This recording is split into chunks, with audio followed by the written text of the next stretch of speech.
Bismillah, alhamdulillah, wa salatu wa salam, rasulullah. Something about music, and I can tell you from my personal experience, so I can kind of answer this one. First of all, I wasn't Sufi Sheikh. I was worse than Christian Sufi. I used to be obsessed by music. I used to listen to music every single waking hour of the day. There was times, if I didn't have music around my head, or around me, then I wasn't existing. Because, you know, a lot of people have a void inside them. And this is the real issue is why you listen to music and why do you have to listen to music? Because your attachment with Allah is not good.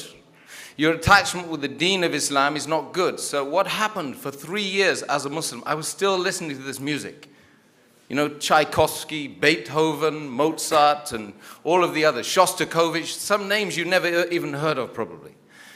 And then one day I was praying to Allah, and this rift of Beethoven. Yeah, no, I'm not going to tell you. Yes, this is when I was jahil. Anyway, it's kind of jahil. So anyway, I was listening to this music, and I was praying, and the prayer was not going right at all because I was listening, and the music was coming into my head. And then it happened over and over again, and I stopped my salah, I made wudu again, and the music kept coming to my head. So what I did, I got hold of all the music, and I threw it out in the bin, and the music died in my heart, and Allah subhanahu wa ta'ala got stronger for me. And I'm telling you that from my own personal experience, you've got to get music, you've got to kick it out. It is the adhan of the shaitan. It is the calling of the shaitan. It's one of the ways the shaitan will put you off worshipping Allah and really establishing Islam in your lives, and Allahu alam. Just 1 second, I'm going to add to it really quickly, because this is going to be asked. You're going to ask about music, you're going to ask about movies. This is going to continue to be asked. You know, you got to look at it. This is a soul problem. This is a problem that there's a part of our heart and soul that can only be filled by worshiping Allah properly.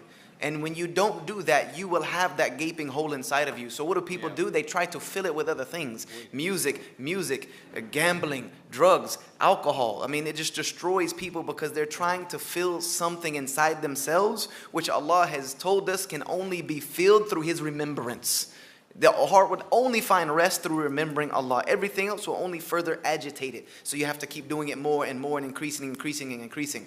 You know, and just to give you a synopsis, an analogy, if you think you can fill your heart with this music, with these movies, with these drugs, with these alcohols, with this fornication, then do me a favor. Go to the ocean out here, go to the beach, and start trying to fill the ocean with sand. Once you have filled the ocean with sand, your heart will find rest. Well, can I just say one thing? You know the term mortgage. Does anyone know where the term mortgage comes from? Mortgage. Death. It means how much death. You want death? Go and take a mortgage today.